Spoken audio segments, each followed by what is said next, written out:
चरित्र पावन रखो। आज प्रायः चरित्र को हम नहीं सुरक्षित रख रहे हैं। ये समझ लीजिए कि चरित्रवान के पास ईश्वर चरण चूमता है। जो कैरेक्टर की जितनी परवाह करे वो समाज का उतना गुलाम हो जाएगा। बेइज्जती दूर की बात है, कोई इज्जत दे रहा हो, इज्जत लेने से इनकार कर दो। दोस्तों, आखिर आचार्य प्रशांत जी और प्रेमानंद महाराज जी में कौन सही है? जैसा कि आपने वीडियो की शुरुआती क्लिप में देखा कि कैसे एक तरफ प्रेमानंद महाराज जी चरित्र को ही सब कुछ मान रही हैं और वहीं दूसरी तरफ आचार्य प्रशांत के लिए इज्जत, जिसका कि ज़्यादातर संबंध चरित्र से होता है, उसकी भीख मांगने के लिए बिल्कुल मना कर रहे हैं। दोस्तों, अब दोस्तों सवाल यह उठता है कि इन दोनों ही गुरुओं में किस गुरु की बात ज़्यादा प्रभावशाली? तो चलिए शुरू करते हैं प्रेमानंद महाराज जी की बात से। दोस्तों, जब प्रेमानंद महाराज जी चरित्र की बात करते हैं तो इससे इनका मतलब होता है आपके आचरण से दोस्तों, और यह बात इनकी यहाँ पर सिद्ध होती है। यहीं से चरित्र की नींव बनती है। यदि गंदे आचरण सीख जाए तो चरित्रहीन हो जाएगा, और यदि अच्छे आचरण सीख जाए तो चरित्रवान हो जाएगा। प्रेमानंद महाराज जी के अनुसार इंसान को अपने आचरण का पूरा ध्यान रखना चाहिए। वो कहते हैं कि हमें गंदी बातों से दूर रहना चाहिए और उनकी बात ना मानने पर वह इसके साथ एक मॉरल गिल्ट आपके अंदर डाल देते हैं दोस्तों कि आप पाप के भागीदार बनोगे, आप एक सही इंसान नहीं कहलाओगे। प्रेमानंद महाराज जी इस बात पर प्रश्न करने को प्रेरित नहीं करते कि गंदी बात माने क्या, किसे गंदी बात कहा जाना चाहिए। उनके अनुसार गंदी बात का मतलब होता है समाज के द्वारा निर्धारित की गई प्री डिफाइंड चीज़ें दोस्तों। अब दोस्तों, प्रेमानंद महाराज जी की बातों का पालन करके हमारे जीवन में कितना फायदा होगा या फिर नहीं होगा, यार इस बारे में बात कर लेते हैं। यह है एक मनुष्य की पूरी हस्ती, सबसे बाहरी हस्ती है आपका शरीर। इससे ऊपर वाले तल में आपके कर्म आते हैं और आपके कर्म बनते हैं आपके विचारों से दोस्तों, और आपके मोस्ट ऑफ द विचार इन्फ्लुएंस होते हैं आपकी वृत्तियों से दोस्तों, जो कि हमारे डीएनए में डीपली रूटेड होते हैं। फॉर एग्जाम्पल,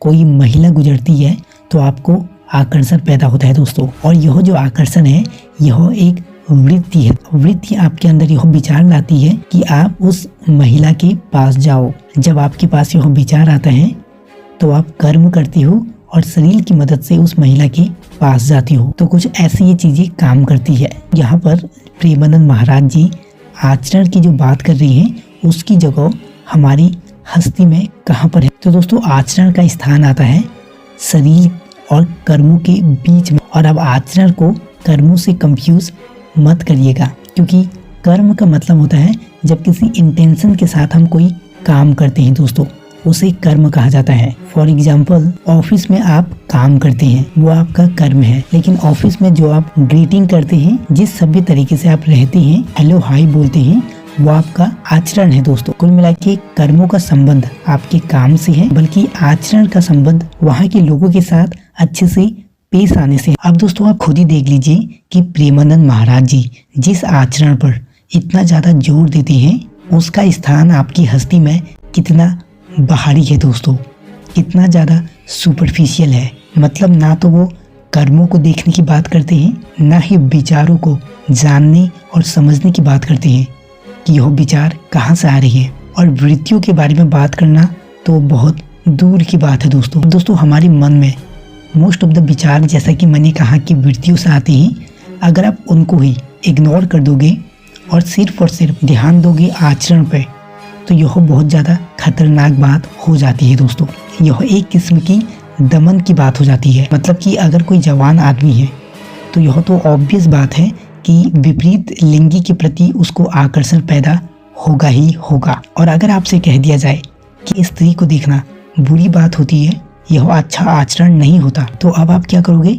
आप दमन करोगे दोस्तों, अपनी विचारों का दमन, अपनी वृत्तियों का दमन। एक न एक दिन वह किसी न किसी रूप में बाहर निकलते ही हैं। और अगर आप अपनी वृत्तियों का दमन करते रहोगे, फॉर एग्जाम्पल, अगर आपको शादी से पहले महिलाओं से दूर रखा जाएगा, तो शादी करने के बाद क्या आप उस महिला के साथ सही संबंध रख पाओगे? ना ही आपने अपनी वृत्तियों को समझा, ना विचारों को, और ना ही कर्मों को, और यहाँ तक कि सामने वाले जेंडर के भी बारे में आपको पता नहीं है दोस्तों।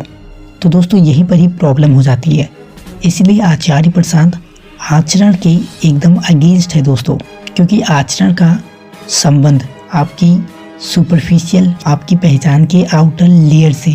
आचार्य प्रशांत हमें आचरण नहीं बल्कि हमारे कर्मों, विचारों और वृत्तियों इन सबको जानने की तरफ प्रेरित करते हैं दोस्तों। इवन वो हमें एक कदम और आगे ले जाते हैं, वो है आत्मा का तल दोस्तों। यानी कि आचार्य प्रशांत कहते हैं कि अगर आपको वृत्तियों को भी काबू में लाना है तो वो आत्मा से कंट्रोल हो सकते हैं दोस्तों। मतलब कि अगर आप अपने अस्तित्व की इस स्तर पर पहुंच गए जिसका नाम है आत्मा, तो फिर आप अपने वृत्तियों को भी काबू कर सकते हैं, आप अपने विचारों को भी और अपने कर्मों को भी। सारी चीज़ें खुद ब खुद कंट्रोल और सहज हो जाएंगी दोस्तों। मतलब कि आत्मा में पहुंचकर जो भी कर्म निकलेगा, जो भी विचार आएंगे, वो सब कुछ सहज और स्वस्थ ही आएंगे दोस्तों। इस स्तर में पहुंचकर जो भी आचरण आप करेंगे वह ठीक ही होगा। तो दोस्तों अब आप बताइए कि आप इन दोनों ही गुरुओं में से किसकी बात पर ज़्यादा सहमत है दोस्तों। जहां एक तरफ प्रेमानंद महाराज जी आपको आपकी भीतर की पहचानों को इग्नोर करके बस आचरण का ढक्कन लगा देते हैं, वहीं दूसरी तरफ आचार्य प्रशांत आपको फ्रीली क्वेश्चन करने के लिए प्रेरित करते हैं दोस्तों। खुद से क्वेश्चन करना है, समाज के ढर्रों से क्वेश्चन करना है और आपके भीतर की जितनी भी पहचानें हैं जो कि आपको कुछ करने के लिए प्रेरित करती हैं, उन सब पर भी क्वेश्चन करना है दोस्तों। क्योंकि उनका मानना है कि क्वेश्चन कर करके ही आप अपने सही पहचान तक पहुंच सकते हैं दोस्तों, जो कि है आत्मा।